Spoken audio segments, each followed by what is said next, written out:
How are we doing, everybody? Hola. Welcome to another episode of Hola! Getting jiggy with it. I will. I'm Audrey. And what are we playing today? Her microphone was over there. You guys can't see it. We're playing Lands of Oz. Lands of Oz. So Lands of Oz is a game that is coming up on Kickstarter. We apologize today for no camera. I was fighting it before the stream, so you guys get one of those wonderful streams where you don't get to see our wonderful faces. But yes, Lands of Oz is coming up on Kickstarter. You can see here, designed by Charlie Hopes from Escape Velocity Games. Of course, everything you see here is prototype, subject to change. We're going to go ahead and go through a quick playthrough for you guys to see how the game plays, see if it's something that would be interesting, something you would be interested in. And then, of course, we'll give our first impressions at the very end. So we're set up for a two-player game of Lands of Oz. And why is that? Because there are two visitors to Oz. Visitors. I forgot to read the flavor text. I keep doing that. I keep saying I need to make sure that we do our flavor text before we do that. So while we're on the subject of flavor text, I guess I'll read the flavor text. Where was the flavor text? I read it a little while ago. Oh, it's on the back of the box. The wicked witches are dead and the lands of Oz are free from tyranny. Surely there's no place like home, but in the meantime, maybe Dorothy would like to visit Winkie Country. Play your cards right, and maybe the Tin Man will join you in the Quadling Country. In this family-friendly game, each player represents one of the lands of Oz. They'll play cards, gather tokens, and score points by attracting our new heroes to their lands. So technically, we're lands. We're both a land. So there are a couple other lands in the box. So again, prototype. So there are other lands. We have Winkie Country. We have, what are the other ones? We have Winkie Country, which is there. We have the Quadling Country, which is in the south. That is there. And then we have the Gilkin Country, which is in the north. It says, beware flying monkeys. And then, of course, I am playing the Emerald City, and Audrey is Munchkin Country. Munchkin Country in the east. So, in Lands of Oz, you basically have, well, 3 options you can do. So each player starts with 2 cards at the beginning of the game. These cards do need to be played by the end of the game. If not, on round 9 and 10, you just have to automatically play these. You can play a card from your hand, play a card from the table, or you can blind draw a card and play it as well. That's basically the game. You're going to take a card, play a card. What you're trying to do is increase your tracks by taking the cards. So for example, here this has 3 of the Cowardly Lion's medals. So that's going to make the Cowardly Lion want to come to Emerald City. So I would say, okay, if I played that card, I'd go 1, 2, 3, and just move it up the track. Right? You're going to do that with each one. If you can get it to the end of the track, you are going to get bonus points. Whatever is your lowest scoring one can also get you bonus points as long as it doesn't leave these 4 sections. So if anything does go above those 4 sections, you're not going to be able to get points. And then the last thing is the wand is kind of a wild. So you get to move the wand up as well because it is worth 1 point when you get to the end. But also it'll allow you to move one other token up 1 as well. Even if it's something like this where it shows 2 of the wands, you only get to move the other token 1, but you move the wand twice. The other thing that's going to happen as you're moving up these tracks is whoever has the majority stake in those particular things are going to be able to collect the little token, which are each worth points at the end of the game. So the wand is 2, the flying monkey is 2, the Tin Man's heart is 3, Cowardly Lion's medal is 3, the Scarecrow's diploma is 3. The the Wizard of Oz glasses is 4. And Dorothy in the red shoes is 4 as well. Now those will keep going back and forth until one person does make it, or if one person makes it to the very end, then that is now locked in for that player. Nobody can take that particular point section from them. That's pretty much it. We're just going to be playing cards, increasing our tracks, trying to maintain these, and see who can run up with the most points at the end of the game. Now we do need to determine who goes first. In this, it says whoever can recite something from the Wizard of Oz. And if it says if you're still in Kansas, then find some other way. So I guess we're still stuck in Kansas, so we're going to find another way. So the way we found this with our 20-sided extra die from from Extra Life, From because Extra we Life. help Children's Miracle Network with donations, and you can also help the niños using the You're gonna link go like this. down below. Down below. So I'm even. You're always even, I'm always odd. 1, 2, 3. Earthquake! Oh. She about caused an earthquake inside of the Emerald City. So that is 5. That is odd. That means I get to go first. So I'm going to look at my cards. You can look at your cards to determine what we want to do. Don't look at mine. I'm not looking at you. It was almost like you're like, oh, hang on. I didn't say you can look at my cards. I said I will look at my cards. I think, honestly, that Cowardly Lion that I saw is probably best. So that's going to move this up 1, 2, 3. I now have the most medals. So I get that. Already? Already. Now, again, you can take it from me if you get more than me. So you play only one card at a time, right? Yeah. I don't know where the best place to put all these extra things are to make them all stay on the camera. So you can play a card from your hand, play a card from the row, or play a card blind from the draw pile. Okay, I'm playing this one. All right. So then that moves up moves that up 3 spots. And then you get this one. All right. I want to maintain my lead, so I'm going to get this. And so it only goes for 10 total rounds. So that was basically we're at round 2 now. I missed. I have to have played both of my cards. By the end, if you don't buy round 9, that's just what you play round 9 and round 10. And what if I have... I can want to play this one now. Yeah, play that now. So I would get here to the 1. Yep, so now the flying monkeys are done. There's no point in you getting any more flying monkeys. You get to keep that. There's no way for me to take that from you now. All right, so then it's back to me. I'm going to go ahead and do this one here, which gives me 1 in Dorothy and 1 in the wizard. So I get both of them. I'm playing this one. Just like that? Yeah, I'm kind of got them like that just so I can keep track of the number of turns we're having. So I move this one 2, and I can move any other one. Mm-hmm. So we're currently tied, so it stays with the person who had it originally.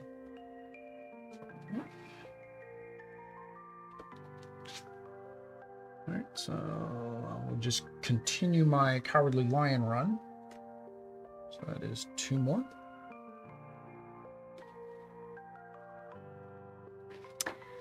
So what about... I'm gonna play this one. It had a monkey, but it had the shoes too. So I ignored the monkey? Yes, once you've made it to... Well, hang on. No, I think if you make it to the maximum, then you can use the symbol for any other one. Let me double check that. I do believe you get to any other one. Okay, if playing a card would not move any markers on the active player's board because there are no spaces, they may instead advance any other marker 1 space. So it becomes a... It's a wild now, because you've made it to the end. Now all monkey symbols for you are wilds. So you can move the shoes and then 1 other. I moved the shoes 1 already. See? No, you moved that on the with the previous 1. turn. Yeah. Okay, so I can move this one. Then you could use the monkey to move it again. Okay. Right, so then Oddity gets Dorothy. Alright, so I'm gonna get... Oh, see, that's a good point of why I would want to take the monkeys, is to keep you from getting all the wilds. That's fine. I will do the wizard.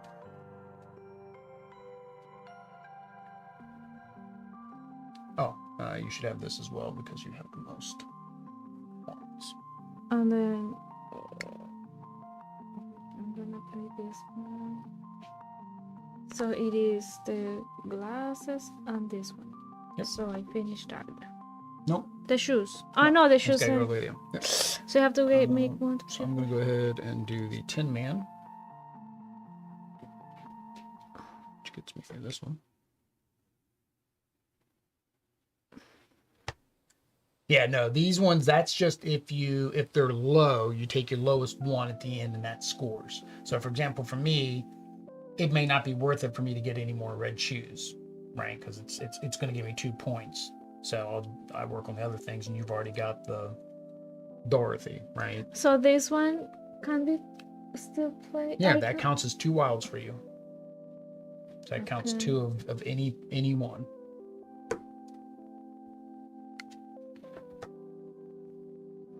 Just gonna play the ones. Goes 1, 2. And then I get to move one other 1, 1.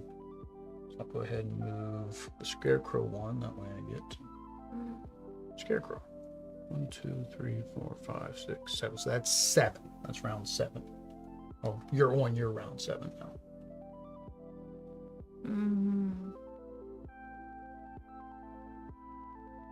So now, yeah, we don't have more tokens to win, so just... Well, no, we can pass them back and forth and steal them from each other. Oh. So if you play that, you'll go up 3 and you'll take that from me. You'll take the Tin Man from me. So you get the Tin Man. All right.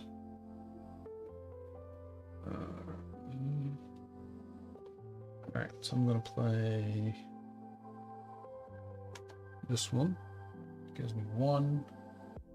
It gives me 1 wild.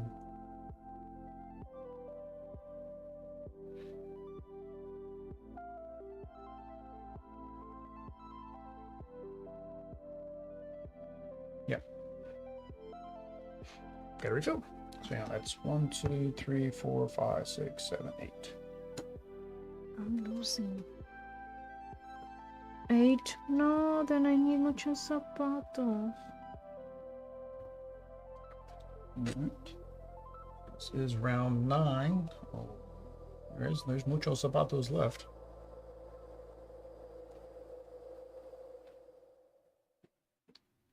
So I'm going to play the wand, which actually earlier I should have taken the wand because I was ahead of you on the wand. And then I'm going to move this one more, which allows me to take the Tin Man back.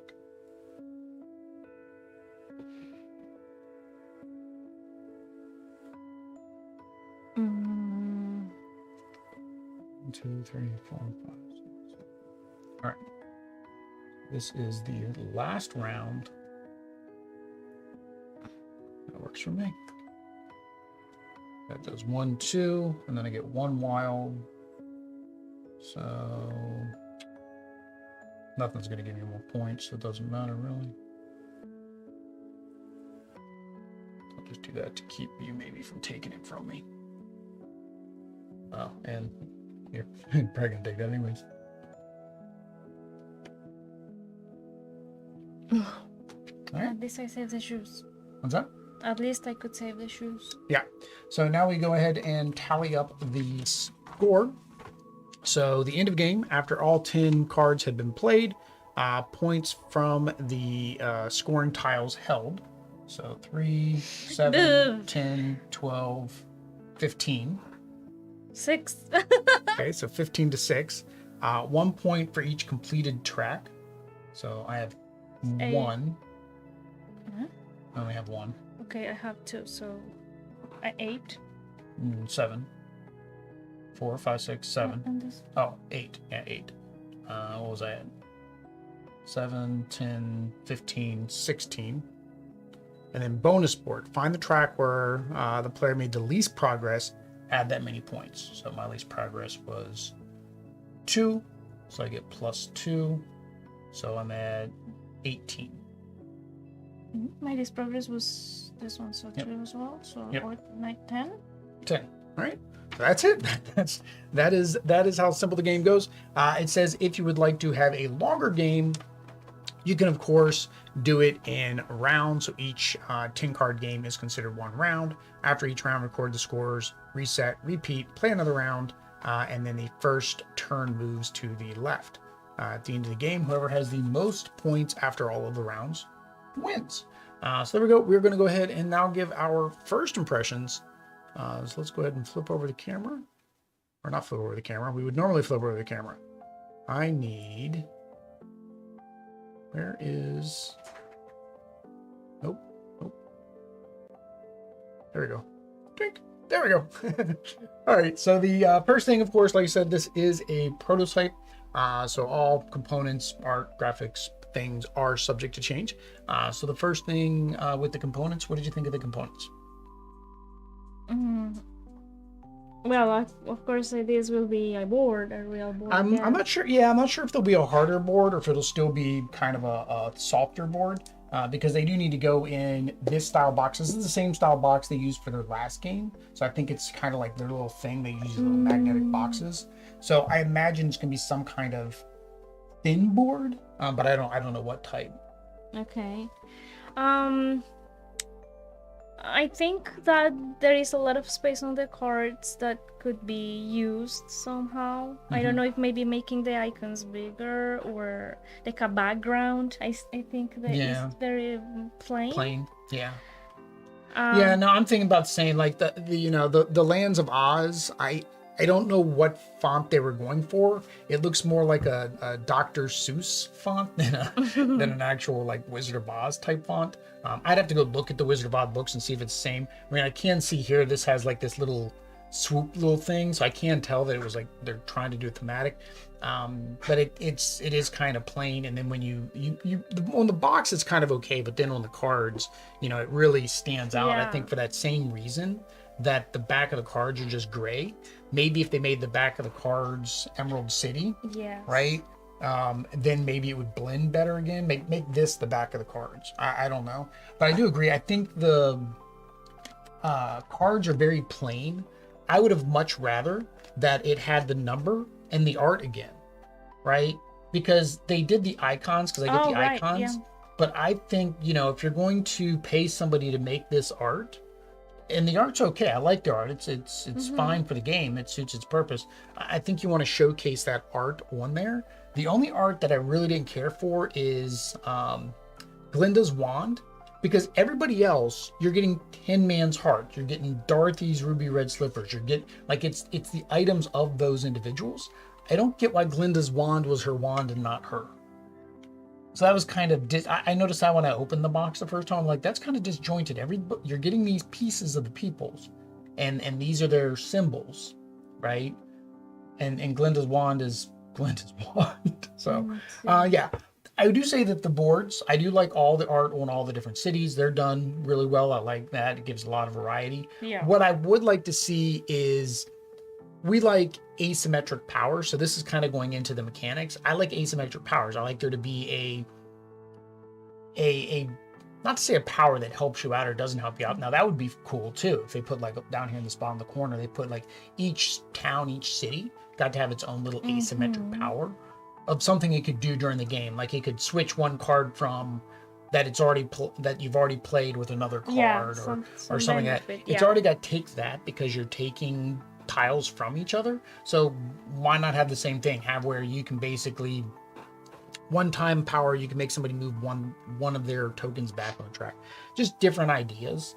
But not having different powers by each city, there's no reason to play one versus the other. So like for example, with the Emerald City, maybe the Emerald City should be the shortest track instead of the monkeys, right? And then in Munchkin Land, I don't know which one you would do in there, right? It's got the grain field, so maybe the scarecrow, right? So make each one of the lands representative of one of the abilities and maybe change that to give somebody focus, because like having a goal is always good in a game too. And these colors of the cards, I mean, I see some of the colors here in the truck, but well, it's not supposed to be for that. It's supposed to represent the characters, because these are again prototype, but you can see on here that they're going to have like a green circle around them. Oh, okay. So they're meant to match that. But I would agree too. Same thing is on these, like there needs to be a little bit more cohesion, like with those colors and what they need. Because this, for example, has the blue and the green. But the cards. So green. Making like, I don't know. Blended gradient. Yeah, that would look good.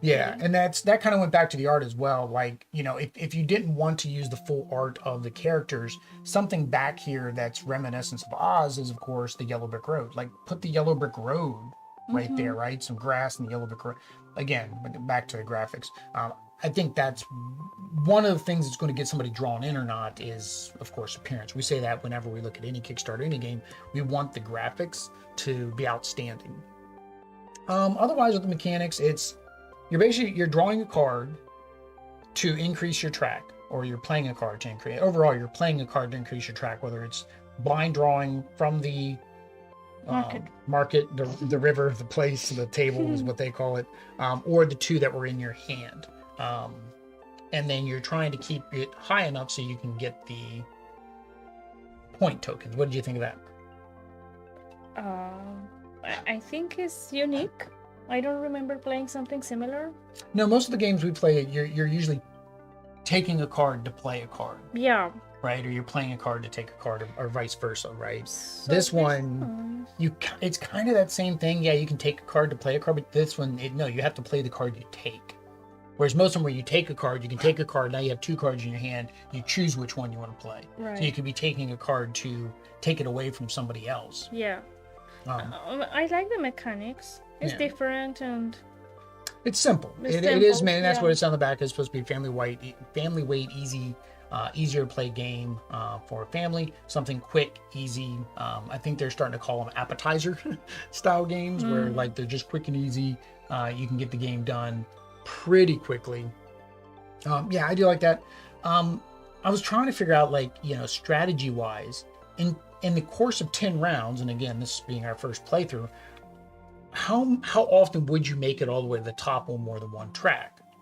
And I also don't get the +2 for everybody, because, for example, I was so far ahead, the +2 just put me further ahead because you're going to get the same +2. Yeah. So that didn't make sense to me how this comes in, because I don't see where we would both get the majority of our tokens out of there to where it would make a difference. Yes, I don't know. Yeah. So those are things to consider. The mechanics are different, but they are, I guess we go down to the difficulty, and that's very simple. Like we said, It's family weight. There's not much in the way of strategy that you yourself can control, because it's the luck of the draw. So luck of the card, and are you going to be able to draw a card that you need before your opponent does? Maybe, because that's the other thing. It's like I was saying, I could block you from getting wilds, but then that's going to give me 2 monkeys that weren't going to do anything for me. But like at the beginning, this was one of the cards I had in my hand, and then I drew this one. Yeah.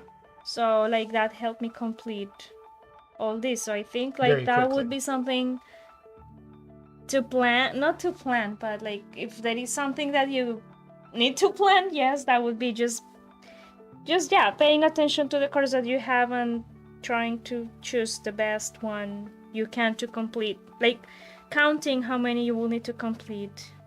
See? But even like still, also you don't stop here, because if you stop here, then you don't get any points, right? Correct. You'd want to get all the way to the end. So the question is, do you just focus on 2 items and that's it? Yeah. So then it's like, okay, well, if I'm gonna focus on 2 items, I'm gonna focus on Dorothy and I'm gonna focus on the Scarecrow, right? Those are gonna be the 2 that I'm gonna focus on. Like, you could have actually taken the Scarecrow from me at the very end if you would have gotten that one. No, I pulled that out to replace the card you took. But if there was one out there, like you took the shoe and the heart, which didn't do you any good because you weren't going to take the heart from me, so that didn't do you any good. If you would have done, you couldn't have done anything else. Well, you could have done this. You could have taken this for the wild and maybe for the wild, and then moved and then you would have moved the shoe up and then moved this up, and that would have given you 3 more points. No, but my shoe was already there. What do you mean? No, this puts your shoe there. So instead of taking this, you took this. That would have been able to put your shoe up, and then would have been able to put this up, and you would have got another 3 points. You still wouldn't have had enough to beat me, right? Because I was ahead by, I think, 8 points, right? 10 to 18. Yeah, so it still wouldn't have made that big of a difference. So there may be strategy to increase the difficulty, but this I would find is a very lightweight game. So next is fun at 2. So it was fine at 2. Yeah. I don't think it's probably it's more of a back and forth type battle. When you have more play around the table, then you're going to see the characters go around more often, I think, right? Because then you have more to look out for, and maybe that is a difference at a higher player count, because everybody's going to be vying to try to get the 4s, that you'll see less maybe far down here in the bottom because you're trying to get these up to take them. But I had no reason to put these up after you got so far ahead on Dorothy that there was no point in me moving that anymore, right? I'm not going to take her from you. Same with if the wizard would have came up, yeah, then I could have played the wizard and taken that from, or kept it a little bit better. But I think 2 players going to be very limited. It is just going to be, like you saw there, a very quick game, and you'd probably play best 2 out of 3, right? If you're gonna play that way, you'll play the longer game format they have mentioned. Any other thoughts for player count? No. I had fun at 2. Had fun at 2. Then the last thing is the theme. So of course, when we talk about theme, we talk about 2 things. One, did it make you feel thematic that you were doing what the game says you're supposed to be doing with, well, the theme of the game? What are they saying the theme is? So this one, of course, the theme of the game is the Wizard of Oz, the Land of Oz, Dorothy, and all of that, and going on travels to the different locations. So what did you think of the 2 theme aspects? I mean, yeah, I think it's thematic. I mean, Land of Oz and Dorothy and the icons, the objects, the pieces. I don't remember him though. Those are the flying monkeys, the Wicked Witch's monkeys. Okay. Yeah. So yeah, it is thematic, but also it would be nice, like, to have something. There we go. Andrew Dobson, thanks for the subscription. Thank you, Andrew. Something like what you said about this, about each land having some special, thematic thing about but them. also it would be nice to have something while you get these things, like while you get the characters, some ability related to the character. I think would make it like very, very more thematic. Where you would want to hang on to them. Know. Yeah, the only problem with the character having the ability on the character is they're going back and forth all the time. But yeah, but while you have one, I don't know, we have had something like that. Where like while you have this, then you get some. I don't know. Power. I can't think about any power right now for a character, but yeah, I think for me the theme just feels like it's pure. They could have done anything with this, right? They just know that the Wizard of Oz, the rights came open, it's available for them to put into a game, and hopefully will appease to that audience that wants that kind of theme. And that makes a difference when people are playing games. For example, we talk about games that have a Marvel theme on it, right? So we have Fantasy Realms and we have Marvel Remix. Which one do we like better? We like Marvel Remix better because it's got Marvel on it versus Fantasy Realm, which is just generic fantasy. So I can see the theme being there, as a helpful tool to get somebody to play it, but I feel like the theme is very light overall in the game. I didn't, like, even when we were reading the beginning, I didn't get that we're the cities and we're trying to encourage them to come here, because then I don't understand their icons, their souvenirs. And there is no perrito. Oh, Dorothy does not have Toto. No, you're right. Is he in the basket? No. Oh, I'm gonna call the artist. Important. You need to have Toto. The perrito is muy importante in the art. But yeah, that I think is one. I think 2 again is like we talked about, the cards not having the art. That takes the thematicness down a little bit, right? So I think maybe those couple things, maybe add a little bit more art. Like we said, add some kind of special ability for each one of the powers to make it feel more thematic. Right, because things happened in Munchkin, things happened in Emerald City in the movie, right? I get these icons, but I would say that this needs to have an explanation of what these are supposed to actually be. Yeah. Like, because to me, it doesn't feel like they're coming to visit, right? They're coming to visit when you bring them over here. So is this just supposed to be your influence track? Well, then call this influence. Or like matching, right? So something, like... Well, if they called it influence, right? This is your influence track. You're influencing the character to come to you, and then that's why why you get the character. Yes, right? Something like that. Something like that, I think, would help. Again, this isn't a character. The wand is just going to float over to you by itself. But there we go. Any other thoughts? No. Oh, we forgot to mention the most important thing for us. It is language independent. Oh, it is language independent. So it is language independent. So that is a good thing for us, of course, because we do play English and Spanish when we go down to Colombia. So that makes it actually, again, also more accessible for the difficulty. As long as you've got kids and they can see the numbers, they should have no problem playing. You don't need to know this says 10 man. You just need to know that this heart, you get 3 points if you have the most of them. Right. But yeah, that is Lands of Oz. It will be up on Kickstarter, I believe, this week, if not within the coming weeks, by the end of the month. Link down below to the campaign page if you want to follow along and be notified when it gets launched. But if they want to watch more Kickstarter GameFound campaign content like this, what do they need to do? Subscribe. Activate notifications. Yep, that too. Follow us on social media and all that stuff. Until next time, guys. Adios. You gotta go that way. Adios. Peace.